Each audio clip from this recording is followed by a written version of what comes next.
let's understand what is security. Okay, AWS security has three options: network security, right? Keys, which we have already seen.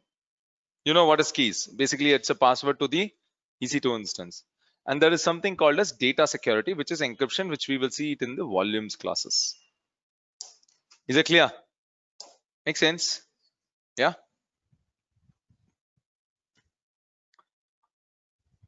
When you talk about security group, there are two options in that. One is the security group, one is the NACL, network access control list. Okay, one is the security group and other one is called as NACL, right? Both the things actually work on these three layers of TCP IP model. It can control the port numbers, it can control the TCP UDP, or it can control the IP address, but it cannot control the MAC address. When I say control, what do you mean by that?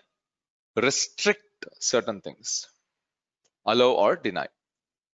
So they are used to control the traffic for inbound and outbound. Okay, the traffic is controlled based on port numbers and IP address. Okay, port number ranges from 1 to blah blah blah. IP address can be controlled either as a single IP or as a sub network. You get the point? Yes or no? Yeah. We will come to these two statements which I've just made in a couple of minutes. Now let's understand the analogy behind this. This is your virtual machine, EC2 instance. The protection outside that is called as the security group. So a security group effectively protects a single virtual machine. The job of the security group is primary job is to protect a single virtual machine. Can I assign the same security group? In security group, some rules are defined. Inbound, outbound rules are defined. Okay, assume that. The security group, can I assign the same security group for multiple virtual machines? Yes, you can. You understand? Right? This black color box is your sub network. And the orange color circle is called as NACL, Network Access Control List, which means your NACL is going to control what? Subnets. Either it could control one subnet or it could control multiple subnets. Is that clear? Make sense?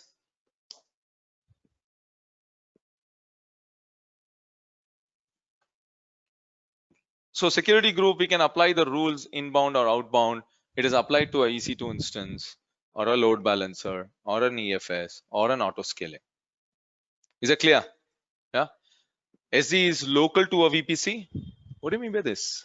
Which means if you have created a security group, you cannot see that or use a security group in another VPC. It is available in that VPC only. Is that clear? Yeah. By default, there is a security group created for every VPC you create. We saw that, right? By default, there's a route table also which was created for every VPC. Yes or no? Default, all outbound traffics are allowed in a security group. All inbound traffics are denied in a security group. I'm just talking about the default values. We will see how to change all those things, right? Single security group can be applied to multiple virtual machines. Single virtual machine can have multiple security groups. Now the question is, say for example, one of the security group, listen carefully.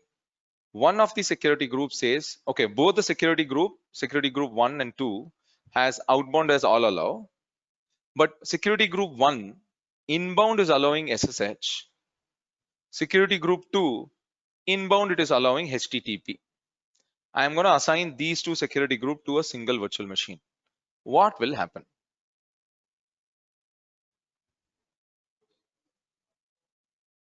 Sorry. No, it will allow both, Vishwa. HTTPS plus HTTPS.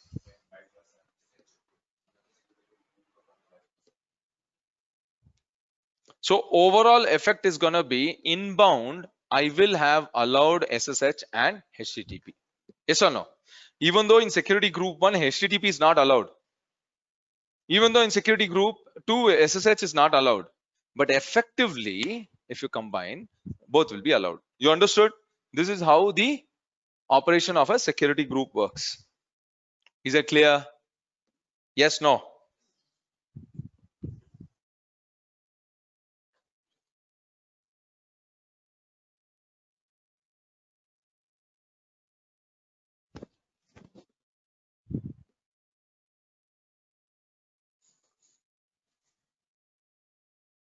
We can control both IPv4 and IPv6 traffic. Let's understand what is outbound and inbound. Okay. Outbound traffic source security group. Who is the source for outbound traffic? Your EC2 instance is the source. Is that clear? EC2 instance is the source. For the destination is going to be either an internet or an intranet. Are we clear? Destination could be an internet or a intranet. Are we good? Yeah. What are you going to control in the outbound traffic? We are going to control the destination IP and the destination port. We are going to control the destination IP and the destination port. This is what you control in the outbound traffic. This is the common thing, whether you talk about security group or NACL, this concept is the same. Is it clear? For an inbound traffic, my source is who? Outside world, internet or intranet. What is internet or intranet? Internet is public. Intranet is within the organization. I might have one more network. Yes or no? Clear? Destination is your EC2 instance. People on call, I am assuming that you're able to follow and I'm proceeding. Can you please give a S in the chat if you have understood till now whatever we have spoken? Yes.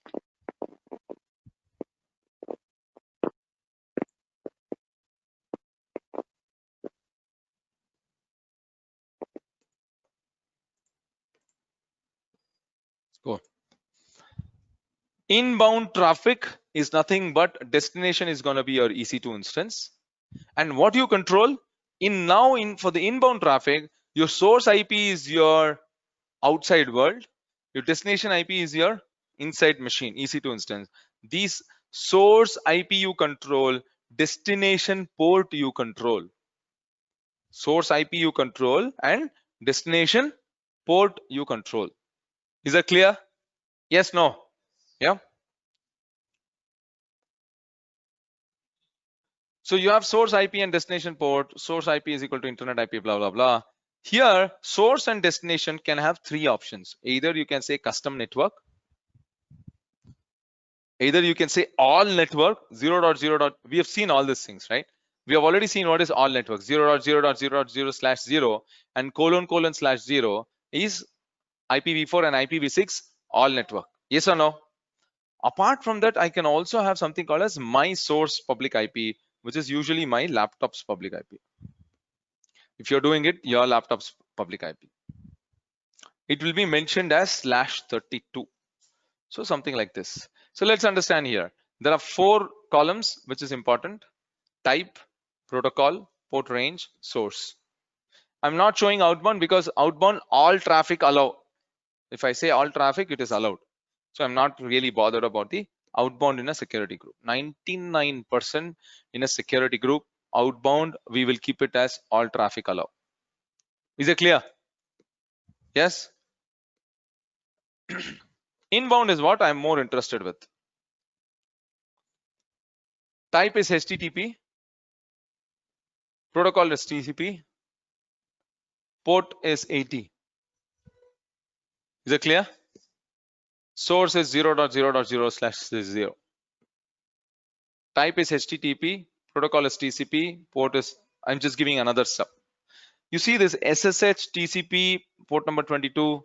This is specific. /32 is the specific IP address which is supposed to be allowed. Specific, to the point. Is that clear? Yeah. Similarly, this is a specific IP address when you say /128. We call this as host IP address. Are we good? Yeah. IP, ICMP, IPv4. This is for IPv6, and this is one more protocol. So this is how whatever you mention here in the inbound, or if you mention something, which means that port number is allowed. If you do not mention anything here, which is, if you do not mention anything, it will be denied. This is the rule of the security group. Is that clear? If you mention something, that will be allowed. If you do not mention anything, it will be denied. NACL, network access control list, is applied to a subnet. It can be applied to a group of subnet, or it can be applied to one single subnet. Okay, now what is the actual difference? Probably I don't know how much you have understood. Let's take a analogy behind this. Let's take an apartment. Okay, in the apartment, the security guy at the gate, is called as NACL. Within the apartment, there are different buildings. Yes or no? Multiple buildings are there. Each building, we will call it as subnet. And each building has flats. We will call it as EC2 instance. And each flat has a door number. We will call that as IP address. Are we good? Now, a security group is a person who's gonna be a security for that particular EC2 instance, which means there's a security guy sitting outside my flat. That person is called as security group.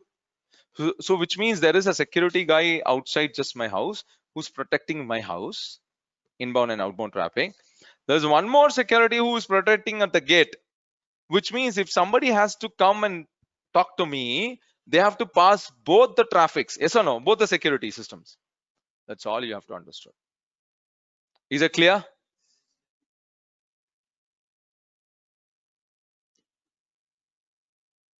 There is a security check at the gate of the apartment. Is that guy a gateway? Your route table is the gateway. Your route table specify how to go out and what is the path to go out.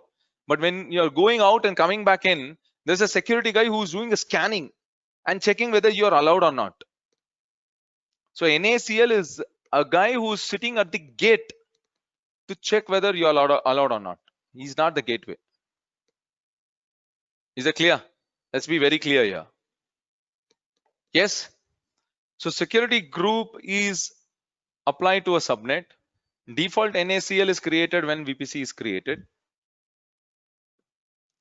Default NACLs have allow all traffic both inbound and outbound. NACL is local to the VPC. You can have a separate NACL for individual subnets. You want to write down, go ahead and write down. I don't have a problem. I can wait.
All right, so let's proceed. Unlike SG, we can allow or deny particular traffic, and we can have a rule number in NACL. Of course, we can still control IPv4 and IPv6 traffic, no doubt in that. And again, configuration rules remains the same inbound and outbound options. The in outbound is something like this, where we have mentioned here the rule number, all traffic, all protocol, all range, destination, all allow. So which means when compared to security group and NACL, these are the 4 columns which you see in security group. In NACL, you have 2 more columns, which is rule number and allow and deny. Yeah, so which means you have a better control, but the only difference is NACL is sitting at the apartment gate, which is going to do a control for the complete subnet, and security group is for individual house. Is that clear? Yes.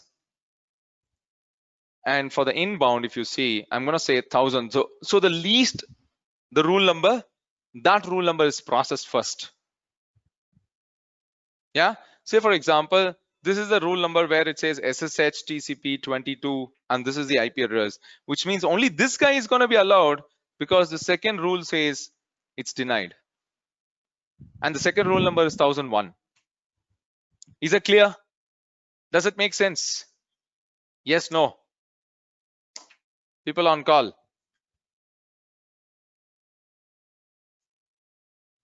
Yeah, yes, yes.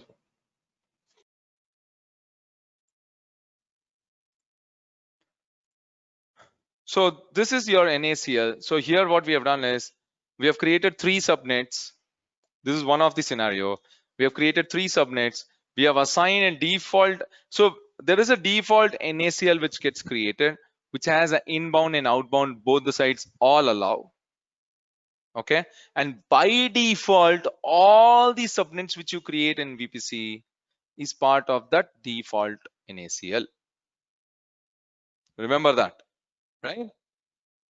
I could create one more NACL. And there is something called a subnet association on the tab of the NACL. You see this subnet association. I can assign the subnet whichever I want. Okay. So for here, what we have done is we have created an NACL. We have said outbound all allow, inbound. This is one of the practice. I mean, this is one of the example, and we are allowing only the we are putting the subnet 3 part of this. So now the question comes: how many subnets you could create, which is going to be effective? Question to you. How many effective subnets can you create in a VPC?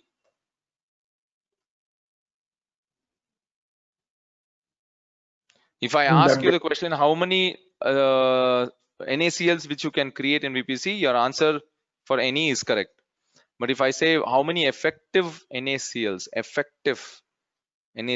can you create in a VPC, what would be your answer?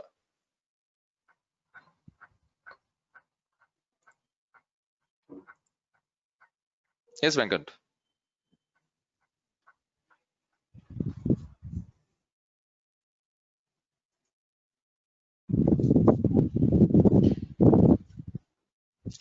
NACL is tied to a subnet. Yes or no? So which means if I have 10 subnets and if I have 20 NACLs, will it make any sense? Why? Because a subnet cannot be part of 2 NACLs at any point of time. Yes or no? Which means the effective NACL is going to be only 10 because we would have assigned those to 10 NACLs to the 10 subnets. Correct? Rest of the 10 NACL is going to be useless. You understood what I'm trying to say? This could be just a tricky question.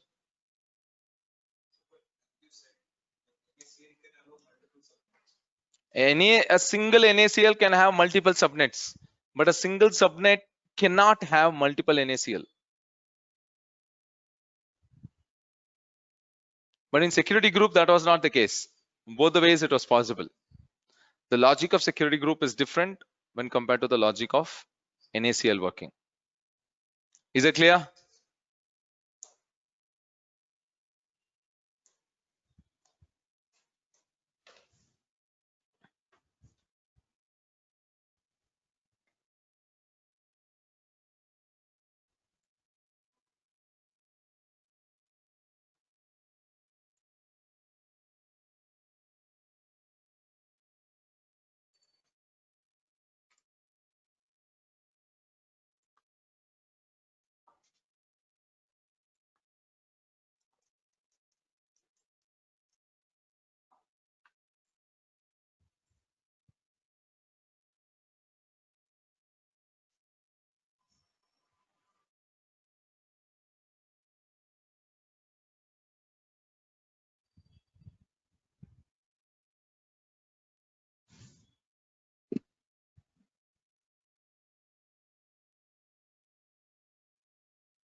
Finish the labs.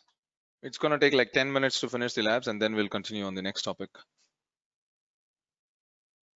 Go ahead. Or you want to stop here?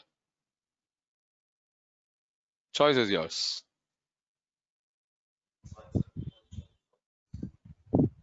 There is a lab manual. Check on that. There's a lab scenario for it.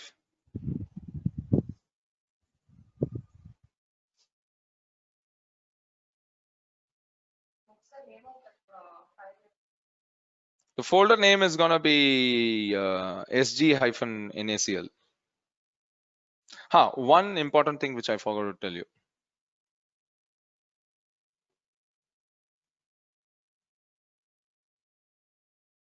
This two statements. Why did I tell you security group is a stateful and NACL is a stateless? So let's take an example of whatever we have spoken. So the security guy who's sitting outside my house, listen carefully, okay? Security guy who's sitting outside my house, he's going to allow the traffic outside. That is, I am going out. Say, for example, inbound, nothing is allowed. Okay? Inbound of the security group, nothing is allowed. Outbound, everything is allowed. I am going out, going to the next apartment, next flat, and talking to them and coming back. When I come back, I will still be allowed inside my house because I am a return traffic. You understand? House is a EC2 instance. I'm going out, the traffic is coming back. It is a return traffic. Security group can remember that this is a return traffic. So it will still allow me. If the neighboring guy is coming to my house, no, the traffic is not allowed. Because inbound, I have said no, nothing allowed. And it knows that it's a new traffic. Yes, no? Make sense? That's why we call security group as stateful firewall. This behavior is called as stateful firewall. What is a stateless firewall? NACL, if you do the same thing, that is inbound, nothing is allowed. Outbound, everything is allowed. And I go for shopping now, where I take a bag and go out of the apartment gate. When I finish the shopping and come back, the NACL guy will say, sorry, I don't know who you are. Because it doesn't remember that I am part of the same apartment. For NACL, everything is a fresh traffic. Whether it is a return traffic or a new traffic, everything is a fresh traffic. So the inbound, since nothing is allowed, it is not going to allow you. This behavior is called as stateless firewall. So for NACL, you should be very clear. Inbound, if you want your EC2 instances to access HTTP traffic, if you want your EC2 instances to have HTTP traffic in the inbound of NACL, you have to allow it. If you do not allow it, it's not going to work. Please do the labs quickly.